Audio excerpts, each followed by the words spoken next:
दिसंबर को संसद परिसर में जो भी हुआ उसका मकसद अब दिखाई देने लगा है। तो ध्यान जहां से भटकाया गया था, हम वहां आपका ध्यान वापस लाना चाहते हैं। अमित शाह के भाषण पर, राज्यसभा में अमित शाह का भाषण बिल्कुल समग्रता से देखा जाना चाहिए, तब आपको और भी चीजें नजर आ जाएंगी जो छूट गई हैं। आप देख पाते हैं कि हिंदू कोड बिल के सहारे वे नेहरू पर हमला करते हैं, लेकिन टारगेट हो जाते हैं डॉक्टर अंबेडकर भी। ऐसा इसलिए भी है कि इस बिल से डॉक्टर अंबेडकर और नेहरू दोनों ही गहन रूप से जुड़े हुए हैं। आप दोनों को अलग नहीं कर सकते। इस बात को जरा ठीक से समझिए।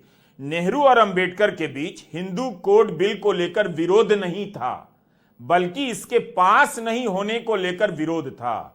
दोनों ही इसके प्रावधानों के प्रति निष्ठावान हैं और इसमें यकीन रखते थे। विपक्ष का ध्यान अमित शाह के पूरे भाषण पर नहीं गया, क्योंकि हंगामा किसी और चीज को लेकर होने लगा।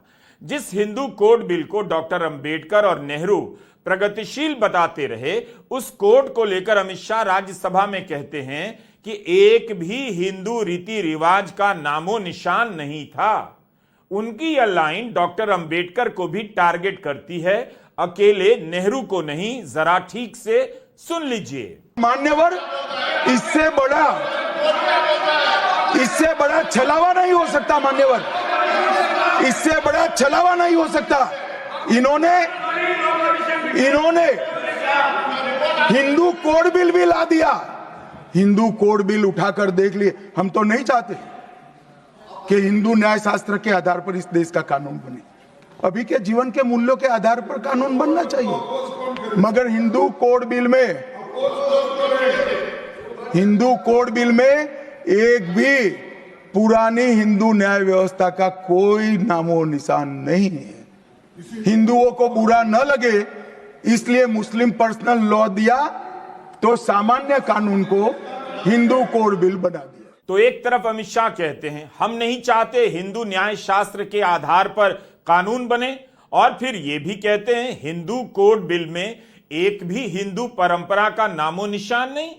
दोनों में कितना अंतर है। जब आप चाहते नहीं तो फिर इसे लेकर आरोप क्यों लगा रहे हैं। अब अमित शाह ही बता दें कि इसके जरिए वे किस पर निशाना साध रहे थे, नेहरू पर या डॉक्टर अंबेडकर पर। राज्यसभा में अमित शाह का वह पूरा भाषण इतिहास की समझ के हर पैमाने से उलझा हुआ है। अमित शाह कहते हैं हम तो नहीं चाहते हैं कि हिंदू न्याय शास्त्र के आधार पर इस देश का कानून बने। अमित शाह ने यह साफ नहीं किया कि हम कौन हैं। यहां ये कौन हम हैं जो नहीं चाहते हैं कि हिंदू न्याय शास्त्र के आधार पर देश का कानून बने। 1951 में जब हिंदू कोड बिल संसद में पेश हुआ, तब हिंदूवादी संगठन, धार्मिक संगठन इसका जोरदार विरोध कर रहे थे और हिंदू रीति रिवाजों और शास्त्रों के मामले में हस्तक्षेप करने पर ऐतराज जता रहे थे।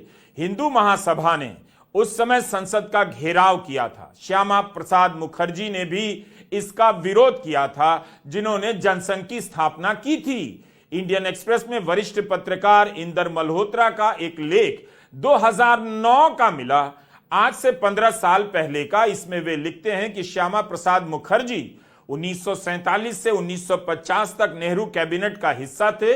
इस दौरान वे हिंदू कोड बिल के खिलाफ एक शब्द नहीं बोलते हैं, लेकिन 1951 में कहते हैं इस बिल से हिंदू संस्कृति बर्बाद हो जाएगी। तब तक उन्होंने जनसंघ की स्थापना कर ली थी। यही जनसंघ बाद में बीजेपी बना। इंदर मल्होत्रा लिखते हैं कि ये लोग जितने घोर विरोधी थे, उतने ही घोर समर्थक थे नेहरू और उनके अत्यंत ही काबिल कानून मंत्री BR अंबेडकर। कोई तो अमित शाह से पूछता कि हिंदू कोड बिल के कारण अंबेडकर को इस्तीफा देना पड़ा, लेकिन इस बिल का विरोध श्यामा प्रसाद मुखर्जी, जनसंघ और हिंदू महासभा ने किया। क्या ठीक किया? कोई तो अमित शाह से यह भी पूछता कि दिसंबर 1949 में रामलीला मैदान में, दिल्ली के रामलीला मैदान में नेहरू और डॉक्टर अंबेडकर के पुतले को किन लोगों ने जलाया? क्या ठीक किया? क्या आरएसएस के लोग उसमें नहीं थे? जनसंघ, हिंदू महासभा और राम राज्य परिषद के लोग नहीं थे? लेकिन क्या आपने कभी इस पर सोचा है कि नेहरू और डॉक्टर अंबेडकर के पुतले एक साथ क्यों जलाए गए? क्योंकि तब हिंदू महासभा, आरएसएस, हिंदूवादी संगठन नेहरू और डॉक्टर अंबेडकर दोनों को ही हिंदू कोड बिल के लिए जिम्मेदार मानते थे। हम पहले नेहरू की बात करेंगे और फिर डॉक्टर अंबेडकर की भी। 1931 के कराची अधिवेशन में ही जब कांग्रेस ने मौलिक अधिकारों पर एक प्रस्ताव पास किया तो उसमें लैंगिक समानता की अवधारणा को जगह मिल चुकी थी। लैंगिक समानता मतलब स्त्री पुरुष की बराबरी। जिस कमेटी ने इसे जगह दी उसके चेयरमैन थे जवाहरलाल नेहरू। 1940 के बाद से नेहरू हिंदू कोड बिल को लेकर समर्थन करने लग जाते हैं। डिस्कवरी ऑफ इंडिया में नेहरू ने लिखा है कि जब ब्रिटिश आए उस समय रीति रिवाजों को ही हिंदू कानून मान लिया जाता था। ये रीति रिवाज बहुत लचीले भी थे और इनमें काफी अंतर भी था। अंग्रेजों ने इस आधार पर जो फैसले देने शुरू किए उन्हीं फैसलों का उदाहरण देते हुए आगे के फैसले लिए जाने लगे। लेकिन इससे हुआ यह कि जो पुरानी चीजें थीं वही फिर से स्थापित होती चली गईं। ब्रिटिश सरकार को अपने लिए समर्थन चाहिए था, इसलिए वह रूढ़िवादी परंपराओं को बदलना नहीं चाहती थी, लेकिन इसमें बदलाव तो करना पड़ेगा। 19 दिसंबर 1949 को संसद में प्रधानमंत्री नेहरू कहते हैं, मैं नहीं चाहता सदन हिंदू कोड बिल के महत्व को लेकर जरा भी संदेह करे, बल्कि अगर इस समाज को आगे बढ़ना है तो इसे हर मोर्चे पर लागू करना होगा। यह नेहरू का बयान है। उसके बाद आपको पता होगा कि BN राव की अध्यक्षता में एक कमेटी देश भर का दौरा करती है। आप इस हिंदू कोड बिल के बनने की प्रक्रिया को देखेंगे तो हैरान हो जाएंगे कि उस समय यह कमेटी सैकड़ों हजारों लोगों से संपर्क करती है। देश के कई बार संघ, बॉम्बे बार संघ से लेकर बेलगाम बार संघ, मोतिहारी से लेकर मुजफ्फरपुर बार संघ की राय ली जाती है। ज्यादातर वकीलों का संगठन हिंदू कोड बिल का विरोध करता है। प्रेस इसके प्रावधानों के खिलाफ धुआंधार लिखने लग जाता है। धार्मिक संगठन विरोध करते हैं कि हिंदू कोड बिल धार्मिक स्वतंत्रता के मामले में हस्तक्षेप है, इसे पास नहीं होना चाहिए। यह सारा जिक्र हमें चित्रा सिन्हा की किताब से मिला जो ऑक्सफोर्ड यूनिवर्सिटी प्रेस से 2012 में छपी। Debating patriarchy, the Hindu code bill controversy in India 1941-1956। हमारी गुजारिश है कि ज्यादा जानकारी के लिए इस किताब को और हिंदू कोड बिल पर आए दूसरे शोध परक लेखों को आप खुद से पढ़ें। यह सब मसला 1 मिनट के रील में नहीं बताया जा सकता। कोई प्रोफेसर अगर इस पर लेक्चर लेगा तो उसे कम से कम 4-5 क्लास लग जाएंगे। ध्यान रहे आप रवीश कुमार ऑफिशियल का वीडियो देख रहे हैं जो बहुत मेहनत से तैयार किया जाता है, यह रील नहीं है। चित्रा सिन्हा इसी किताब में बता रही हैं कि हिंदू कोड बिल की यात्रा कहां से शुरू होती है और उस यात्रा से गांधी और नेहरू कैसे जुड़ते हैं। अब वे यह भी बताती हैं कि डॉक्टर अंबेडकर के लिए हिंदू कोड बिल कैसे उनकी पहचान का हिस्सा बनता है। यह बहुत जरूरी है। चित्रा सिन्हा ऐतिहासिक साक्ष्यों के आधार पर दिखा रही हैं और लिख रही हैं कि हिंदू कोड बिल का जबरदस्त विरोध केवल इसके प्रावधानों को लेकर नहीं हुआ बल्कि डॉक्टर अंबेडकर के कारण भी हुआ। चित्रा सिन्हा कहती हैं कि डॉक्टर अंबेडकर जितना ज्यादा इस बिल को पास कराने का प्रयास करते, जोर देते, उतना ही ज्यादा उनका विरोध होने लग जाता। ध्यान रहे हिंदू कोड बिल के समर्थक नेहरू भी हैं और डॉक्टर अंबेडकर भी, लेकिन विरोध डॉक्टर अंबेडकर का ज्यादा होता है उनकी जाति के कारण, उनके प्रति नफरत के कारण। करने वाले कौन थे और वो आज भी किसकी तरफ हैं, जब यह सच्चाई आप जानेंगे तो सारी बातें साफ हो जाएंगी। चित्रा सिन्हा अपनी किताब में दिखाती हैं कि अपर कास्ट नेतृत्व और समाज डॉक्टर अंबेडकर को पसंद नहीं करता था। 1927 में उन्होंने मनुस्मृति का दहन किया। वो एक ऐतिहासिक घटना थी।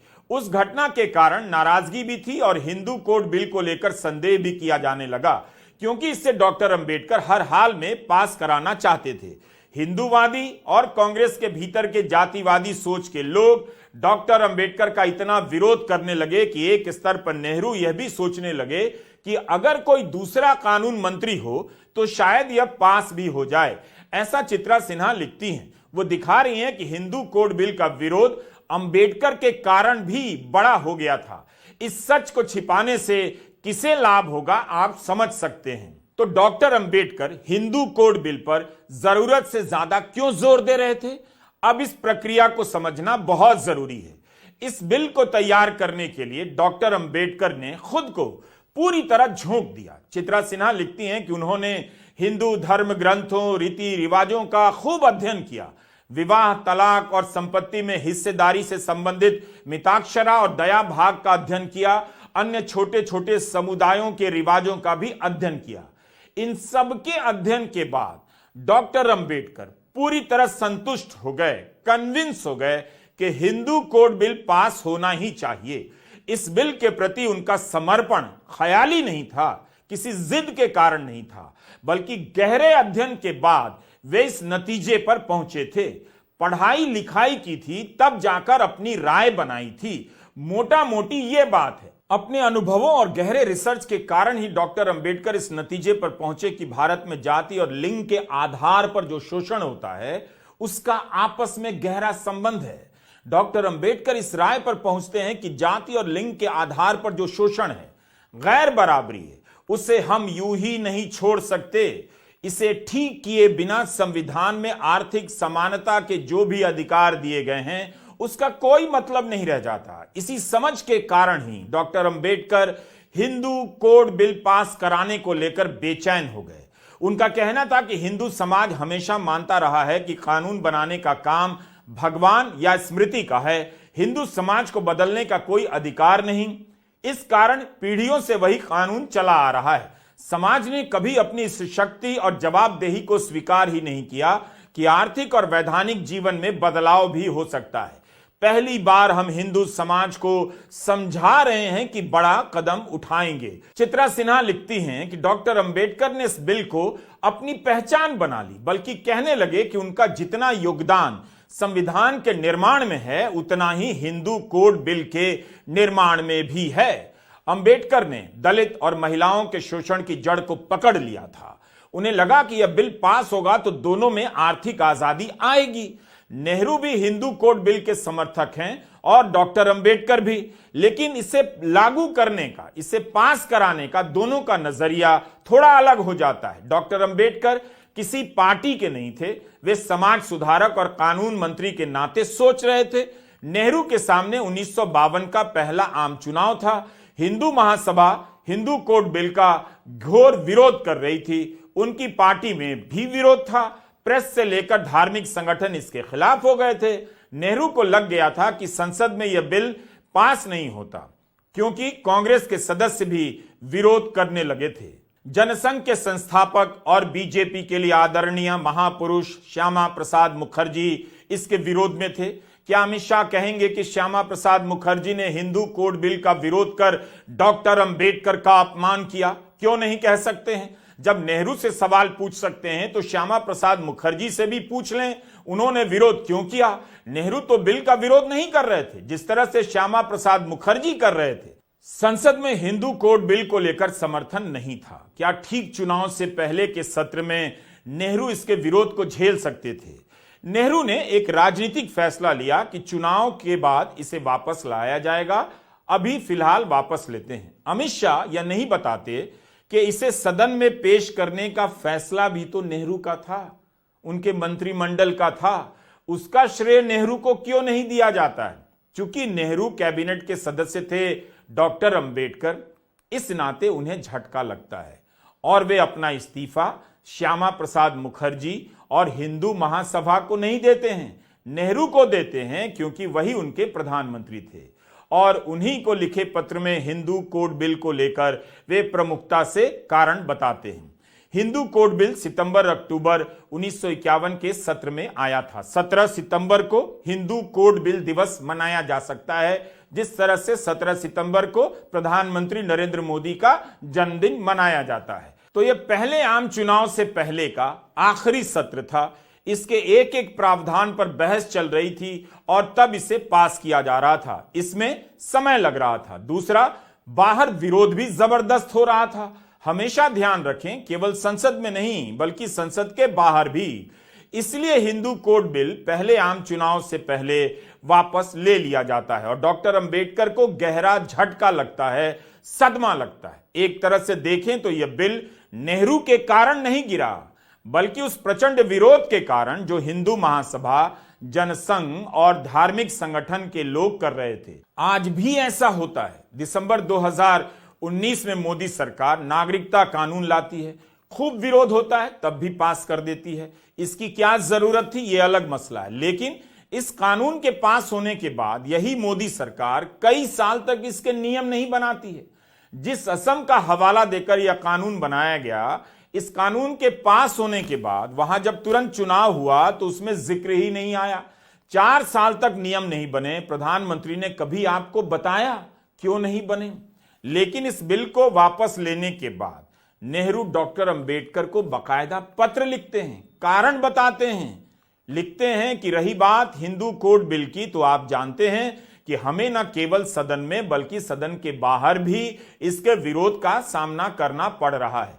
अगर हम दुनिया की श्रेष्ठ इच्छा शक्तियों का भी इस्तेमाल कर लें तब भी इस विरोध को दरकिनार कर तुरंत पास नहीं करा सकते। नेहरू डॉक्टर अंबेडकर को लिखे पत्र में कहीं भी कारणों को नहीं छिपाते हैं। क्या नेहरू बिल के विरोध को लेकर डॉक्टर अंबेडकर से झूठ बोल रहे थे? नहीं बोल रहे थे, बल्कि उन्हें बार बार और हर तरह से आदरपूर्वक यही बता रहे थे कि बहुत ज्यादा विरोध है, हम समय आने पर इसे पास करा लेंगे, मगर अभी नहीं लगता। जो भी है वो लिखित पत्रों में है। उन पत्रों को पढ़कर आप नहीं कह सकते कि नेहरू ने प्रधानमंत्री होने के नाते डॉक्टर अंबेडकर को नजरअंदाज किया, उनसे अभद्रता की या बाहर जाने का रास्ता दिखा दिया। कम से कम दोनों अपने अपने कारणों को लेकर एक दूसरे से बात कर रहे हैं, लिख रहे हैं। इस तरह से नेहरू ने नहीं कहा जिस तरह से अमित शाह ने कह दिया राज्यसभा में। नेहरू ने कभी भी झुंझलाते हुए कुछ नहीं कहा, बल्कि अपनी बात कहते हैं, वो भी अंबेडकर को लिखकर। मान्यवर, अभी एक फैशन होगा है अंबेडकर अंबेडकर अंबेडकर अंबेडकर अंबेडकर अंबेडकर। इतना नाम अगर भगवान का लेते तो 7 जन्मों तक स्वर्ग मिल जाता। अमित शाह को शिकायत है कि यह हिस्सा काट छांट कर दिखाया गया, लेकिन यह हिस्सा तो उन्हीं का बोला हुआ है और जितना भी दिखाया जा रहा है वो तो सही है। हाँ, जिस हिस्से को नहीं दिखाने की बात अमित शाह कर रहे हैं, इसके आगे के हिस्से को, हमने वो हिस्सा भी अपने पहले के वीडियो में दिखाया है और यह भी बताया है कि उस हिस्से में भी उन्होंने कई जानकारियां भ्रामक तरीके से पेश की हैं, बहुत सारी गड़बड़ियां हैं। अगर आप अमित शाह का पूरा भाषण सुनना चाहते हैं तो संसद टीवी के YouTube चैनल पर आप जाकर सुनिए, फिर हमारा उनके भाषण को लेकर 3 वीडियो भी देखिए, आपको काफी कुछ जानने को मिलेगा। नेहरू 1952 का चुनाव जीत जाते हैं, लेकिन वे हिंदू कोड बिल को नहीं भूलते। भले ही हिंदू कोड बिल समग्र रूप से उस तरह पास नहीं हुआ, लेकिन उसके कई हिस्सों को अलग अलग एक्ट के रूप में पास किया गया, जिसे आप हिंदू मैरिज एक्ट के नाम से जानते हैं, हिंदू सक्सेशन एक्ट के नाम से जानते हैं, हिंदू एडॉप्शन एक्ट के रूप में जानते हैं। 10 मई 1954 को कानून मंत्री चारू चंद्र बिस्वास इसे सदन में पेश करते हैं।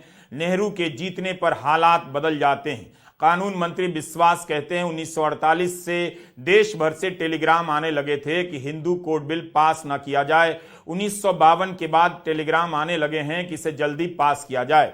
उसके बाद भी इसे पास होने में कई साल लगे। तब तक एक और कानून मंत्री आते हैं, हरि विनायक पटस्कर इस बिल के संदर्भ में एक बात कहते हैं जो ठीक वही बात है जो डॉक्टर अंबेडकर कहा करते थे।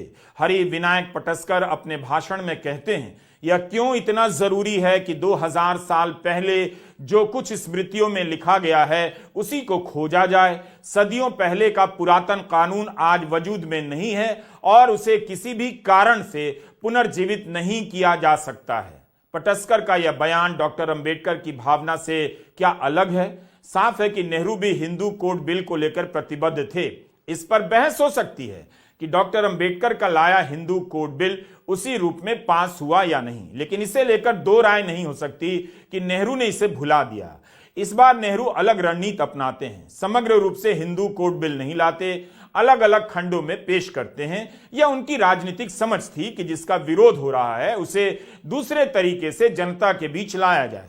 तब से लेकर आज तक वही कानून चला आ रहा है। हम इस वीडियो में हिंदू कोड बिल के प्रावधानों को लेकर बात नहीं कर रहे, क्योंकि उस पर अलग से विस्तार से बात करनी पड़ेगी। बस इतना बता रहे हैं कि विवाह और तलाक अधिनियम, संपत्तियों में बेटियों की हिस्सेदारी से जुड़े प्रावधानों को लेकर जबरदस्त विरोध हुआ था। ये सारे क्रांतिकारी बदलाव थे। जाहिर है रूढ़िवादी समाज में हलचल मचनी थी। नेहरू ने उस समय समाज को थोड़ा वक्त दिया और बाद में इसे पास करा लिया। अमित शाह को संसद में यह भी बताना चाहिए था कि 2005 में मनमोहन सिंह की सरकार ने हिंदू उत्तराधिकार कानून में संशोधन किया और बेटियों को पिता की संपत्ति में अधिकार दे दिया। विधवा स्त्री को अपने दिवंगत पति की और पैतृक संपत्ति में अधिकार दे दिया। अमित शाह को यह भी देखना चाहिए, जिस नेहरू का नाम लेकर वे राहुल गांधी और प्रियंका गांधी को घेरते हैं, वही प्रियंका गांधी और राहुल गांधी डॉक्टर अंबेडकर पर उनके बयान को लेकर उनसे इस्तीफे मांग रहे हैं और जय भीम के नारे लगा रहे हैं। डॉक्टर अंबेडकर कभी कांग्रेस के सदस्य नहीं रहे, कांग्रेस से उनका विरोध रहा। आज डॉक्टर अंबेडकर की तस्वीर और उनके नाम से बने नारे कांग्रेसी नेताओं की जुबान पर हैं। कांग्रेस के अध्यक्ष मल्लिकार्जुन खड़गे जय भीम का नारा लगा रहे हैं, प्रियंका गांधी भी।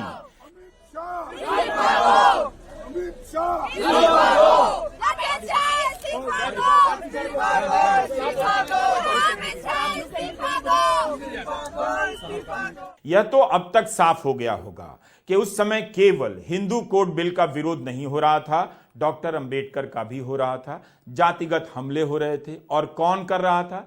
वीडियो पूरा देखिए, दोबारा देखिए, आपको तमाम लेख मिल जाएंगे। 12 दिसंबर 1949 को आरएसएस के कार्यकर्ताओं ने दिल्ली में डॉक्टर अंबेडकर और नेहरू का पुतला जलाया। आरएसएस इसका विरोध कर रहा था। रामचंद्र गुहा की किताब इंडिया आफ्टर गांधी का हवाला हम पहले दे चुके हैं। 19 दिसंबर 2024 के इंडियन एक्सप्रेस में यशी ने भी लिखा है, ऑर्गेनाइजर ने इस बिल का विरोध किया। 2 नवंबर 1949 को अपने एक लेख में इसे हिंदुओं की आस्था पर सीधा हमला बताया। लिखा गया कि किसी महिला को तलाक देने का अधिकार हिंदू विचारधारा के खिलाफ विद्रोह है। डॉक्टर अंबेडकर ने हिंदू कोड बिल के कारण नेहरू कैबिनेट से इस्तीफा दिया। फैक्ट है, नेहरू से उनका विरोध था। इसे लेकर बीजेपी खूब बोलती है, लेकिन इस पर क्यों नहीं बोलती कि उनके 1951 में इस्तीफा देने, 1956 में उनके निधन के 10 साल बाद 1966 में जब आरएसएस के प्रमुख एमएस गोलवलकर एक किताब लिखते हैं बंच ऑफ थॉट्स, तो संविधान के प्रति अपनी नापसंद जाहिर करते हैं, आलोचना करते हैं कि इसमें भारतीयता के तत्व नहीं हैं, यहां वहां से जोड़कर इसे बनाया गया है। धीरेन्द्र कुमार झा ने गोलवलकर पर शानदार किताब लिखी है, उम्मीद है आपने खरीद ली होगी और पढ़ना शुरू कर दिया होगा। सावरकर की भी संविधान के बारे में यही राय है कि भारत के नए संविधान में भारतीयता नहीं है। राहुल गांधी ने लोकसभा में सावरकर का हवाला दिया। इतना राहुल पर हमला होता है, कम से कम इस बात पर जवाब दे दिया जाता। Do you get my point? And I want to start my speech by quoting what the supreme leader, not of the BJP,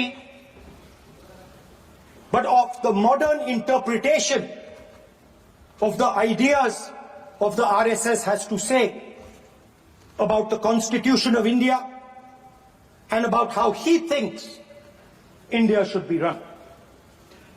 The worst thing about the Constitution, the worst thing about the Constitution of India is that there is nothing Indian about it. Manusmriti is that scripture which is most worshipable after Vedas for our Hindu nation, and from which our ancient times have become the basis of our culture, customs, thought and practice. This book for centuries has codified the spiritual and divine march of our nation. Today, Manusmriti is law. These are the words of Savarkar. Mr. Savarkar has clearly stated in his writings that there is nothing Indian about our constitution. और अब जब बात सम्मान अपमान की हो रही है, तो एक और बात बताना चाहता हूं और बीजेपी से पूछना चाहता हूं कि वाजपेयी कैबिनेट के मंत्री अरुण शौरी ने जो किताब लिखी थी, उस पर आज अमित शाह और नरेंद्र मोदी और मोहन भागवत क्या कहना चाहेंगे? इसका नाम है वर्शिपिंग फॉल्स गॉड अंबेडकर। अगर यही अरुण शौरी मनमोहन सिंह की सरकार में मंत्री होते, इस नाम से किताब लिखते, तो बीजेपी रोज प्रदर्शन करती कि कांग्रेस अंबेडकर को नकली देवता बता रही थी। अमित शाह इसी किताब को संसद में दिखा रहे होते। आज अरुण शौरी बीजेपी से बाहर हैं, लेकिन किताब लिखने के बाद तो मंत्री बनाए गए, कभी तो हीरो हुआ ही करते थे। डॉक्टर अंबेडकर के संविधान के प्रति आरएसएस का क्या नजरिया रहा है, यह सब दस्तावेज के रूप में मौजूद है। इन तथ्यों को आप भीड़ के दम पर गायब नहीं कर सकते, हंगामों के शोर में पीछे नहीं कर सकते। इतिहास कलम से लिखा जाता है, लाठी से नहीं। 13 अप्रैल 2024 को बीजेपी के महासचिव राम माधव ने इंडियन एक्सप्रेस में हिंदू कोड बिल के वास्तुकार डॉक्टर अंबेडकर पर एक लेख लिखा। वे इस लेख में डॉक्टर अंबेडकर के योगदान को स्वीकार कर रहे हैं, उसकी बात कर रहे हैं। तो ये कौन है जो स्वीकार नहीं कर रहा था? इस लेख में सावरकर या श्यामा प्रसाद मुखर्जी का जिक्र क्यों नहीं आया कि वे विरोध कर रहे थे? राम माधव इस लेख में कांग्रेस के भीतर के गुटों और करपात्री महाराज की पार्टी का जिक्र करते हैं कि उन्होंने विरोध किया। इस लेख में राम माधव क्यों नहीं लिखते कि हिंदू महासभा ने, जनसंघ ने हिंदू कोड बिल का विरोध किया? रामचंद्र गुहा जो दिखा रहे हैं कि ऑर्गेनाइजर ने इसके विरोध में संपादकीय लिखा है। आरएसएस ने नेहरू और अंबेडकर का पुतला जलाया, उस पर राम माधव क्यों नहीं लिखते हैं? एक ही अखबार है इंडियन एक्सप्रेस, जिसमें इसी साल 13 अप्रैल को राम माधव का लेख छपता है और उसी अखबार में 19 दिसंबर को यशी की रिपोर्ट। इसी के साथ इसी अखबार में छपा 15 साल पुराना इंदर मल्होत्रा का लेख भी मिलता है। इन तीनों को ही मिलाकर आप पढ़ेंगे तो पता चलेगा कौन इतिहास से अपनी सुविधा के हिसाब से तथ्यों को निकाल रहा है और यहां वहां से लाकर जोड़ रहा है। नेहरू ने तो कभी हिंदू कोड बिल का विरोध नहीं किया। आप चाहें तो डॉक्टर अंबेडकर को लिखे उनके कई पत्रों को पढ़ सकते हैं। उन पत्रों में नेहरू हिंदू कोड बिल तैयार करने में उनके योगदान को साफ साफ स्वीकार करते हैं, इसे हर हाल में पास कराने का वादा करते हैं। नेहरू ने तो संविधान के निर्माण में भी उनके योगदान की सराहना की है। एक और तथ्य है, नेहरू को चिंता थी कि हिंदू कोड बिल के कारण चुनाव में उन्हें परेशानी होगी। नेहरू फूलपुर से चुनाव लड़ रहे थे। उस दौरान उन्होंने अपने एक चुनावी भाषण में कहा, मैं चुनाव जीतूं या हारूं, हिंदू कोड बिल मैं पास करवा कर रहूंगा। मैं सिर्फ हिंदू कोड के मामले पर चुनाव लड़ने को तैयार हूं। मैं ब्रह्मचारी जी को यह लिखकर दे सकता हूं। नेहरू ने यह क्यों कहा था? क्योंकि उस समय जनसंघ, हिंदू महासभा और करपात्री महाराज की राम राज्य परिषद ने नेहरू के खिलाफ साझा उम्मीदवार उतारा, जिनका नाम था प्रभुदत्त ब्रह्मचारी। क्रिस्टोफर जेफरलॉट की एक किताब है, the Hindu nationalist movement in India. यह किताब 1996 में आई है। इसमें लिखते हैं कि 1950 में ही प्रभुदत्त ब्रह्मचारी गोलवलकर के बहुत करीब हो जाते हैं। हिंदू कोड बिल से संबंधित सारी बातें आपको बता दी। हम बिल्कुल ऐसा दावा कभी नहीं करेंगे। इस वीडियो से आपको इसकी झलक जरूर मिलती है कि हिंदू कोड बिल पर नेहरू और डॉक्टर अंबेडकर एक मत थे। डॉक्टर अंबेडकर का उससे लगाव थोड़ा अलग था, बहुत ज्यादा था, क्योंकि उसे बनाने में उन्होंने खुद को झोंक दिया था। लेकिन हिंदू कोड बिल के प्रति नेहरू की भी निष्ठा किसी भी तरह से कम नहीं थी। बस वे एक राजनेता की तरह एक सही अवसर की तलाश कर रहे थे। यह भी सच है कि नेहरू और डॉक्टर अंबेडकर के बीच कई मुद्दों पर असहमतियां थीं, लेकिन यह भी सच है कि दोनों ने एक दूसरे के साथ सम्मान पूर्वक व्यवहार किया। अगर कोई डॉक्टर अंबेडकर का विरोध कर रहा था तो आरएसएस, हिंदू महासभा, जनसंघ और अन्य हिंदूवादी संगठन। हिंदू कोड बिल का विरोध इसलिए भी हुआ क्योंकि उस समय का समाज रूढ़िवादी तो था ही, लेकिन क्या आपको बताया जाता है कि उसी विरोध के तूफान में हंसा मेहता, जी दुर्गाबाई, रेणुका रे और सुचेता कृपलानी जैसी महिला सदस्य भी थीं जो हिंदू कोड बिल का समर्थन कर रही थीं। देश भर के महिला संगठनों ने इसका समर्थन किया था। यह लड़ाई मर्दों और औरतों के बीच थी जो धर्म के सहारे लड़ी जा रही थी। अब आपको दिख जाएगा कि औरतों के अधिकार के लिए लाए जा रहे हिंदू कोड बिल का विरोध कौन कर रहा था। औरतों को देवी मानने वाले या औरतों को इंसान और नागरिक समझने वाले। नमस्कार, मैं रवीश कुमार।